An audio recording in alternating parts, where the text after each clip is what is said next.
Statement को मैं मानता हूँ डीएम ने जो बात कही कि रिटेलिएशन में वो घटना हुई और उस समय किसके मन में, किसके दिमाग में क्या था, किस वजह से अंधकार छा गया और फिर उस घटना की वजह से घटना हुई है। और घटना वो भी गलत है, घटना ये भी गलत है। अगर ये सवाल आप पूछते हैं मासूमों के लिए, मासूमों की कभी जान नहीं जाती अगर प्रेम यादव की जान न गई होती तो। प्रेम यादव की जान नहीं जाती तो किसी मासूम किसी की जान नहीं जाती। आखिरकार सरकार क्यों इस बात को छिपाना चाहती है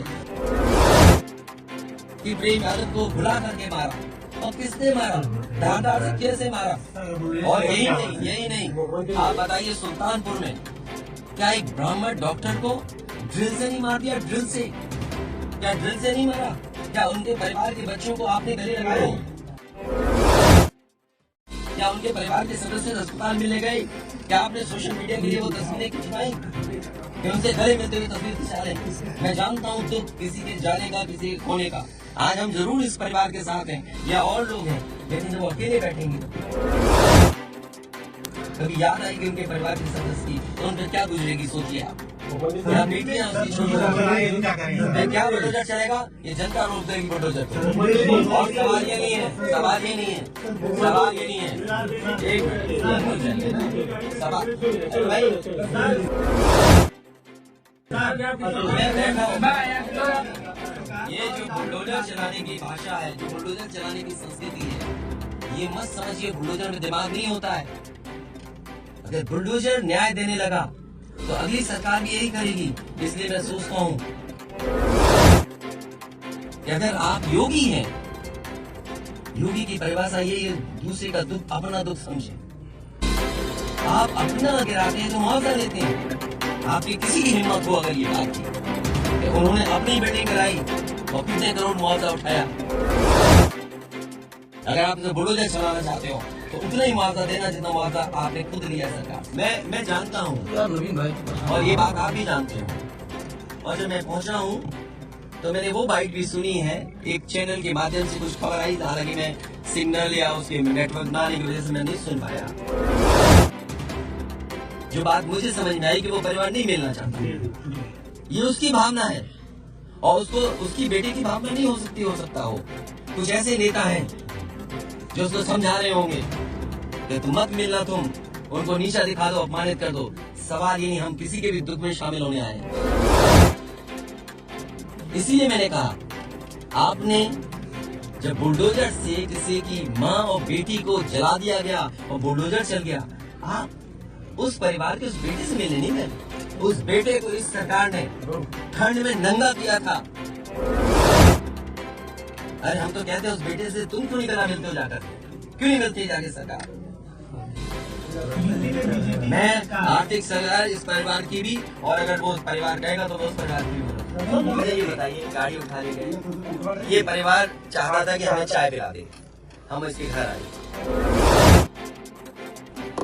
आप बताइए चीनी, चाय की पत्ती से लेकर कोई सामान नहीं ला सकते, पानी नहीं ला सकते।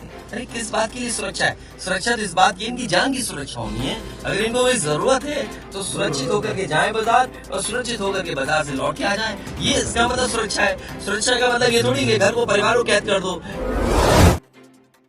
गाड़ी उठा ले जाओ, यहाँ से सामान ले जाओ।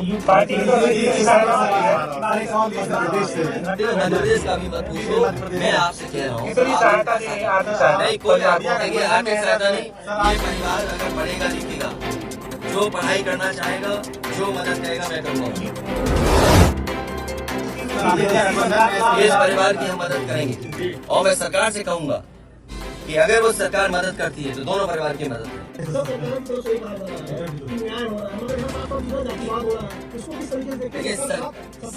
इसीलिए मैंने कहा, देखिए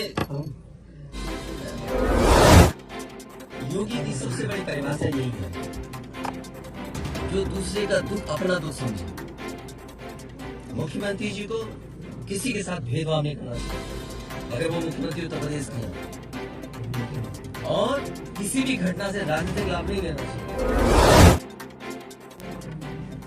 अगर इस सरकार ने न्याय दिया होता, न्याय पहले दिन से देना शुरू किया होता, तो शायद हम लोगों को भी दबाव नहीं बनता कि हम आते हो घर परिवार के लोगों से दिया।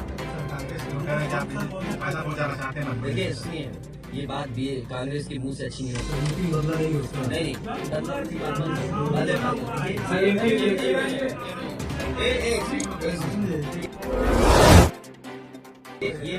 ये विषय इसलिए मैं नहीं उठाना चाहता हूँ। हमारे लिए और न्याय में संतुलन हो, न्याय में संतुलन हो, ये सरकार की जिम्मेदारी है। देवरिया कांड मैंने पहले से कहा, ये समाज के लिए और मनोविज्ञान के लिए ये बड़ी चीज है कि आप समझें कि अगर एक परिवार के साथ घटना होती है तो दूसरे परिवार का मनोविज्ञान क्या होता होगा। और ये डीएम ने खुद कहा कि ये रिटेलिएशन में घटना हुई है और प्रशासन के लिए और न्याय के लिए ये बड़ी जिम्मेदारी है। शासन प्रशासन और न्यायालय के लिए क्या मामूली बात है। आज तक पता नहीं है कि घटना कैसे हुई। पहली प्रेम यादव को किसने बुलाया, प्रेम यादव वहाँ कैसे पहुंच गए मोटरसाइकिल से, उन्होंने कभी जमीन ली, उनका भाई बेच रहा है। अब परिवार की बातें क्या मैं बोलूंगा कि मैं जानता हूँ या आप जो जानते हैं कि भाई परिवार जो था अगर जमीन बेच रहा है, एक भाई ने बेच दी जमीन। इन बातों को मैं कि वो परिवार अपने भाइयों के साथ कैसा व्यवहार करता था, ये बातें मैं कहूँगा क्या? ये सब आप जानते हो।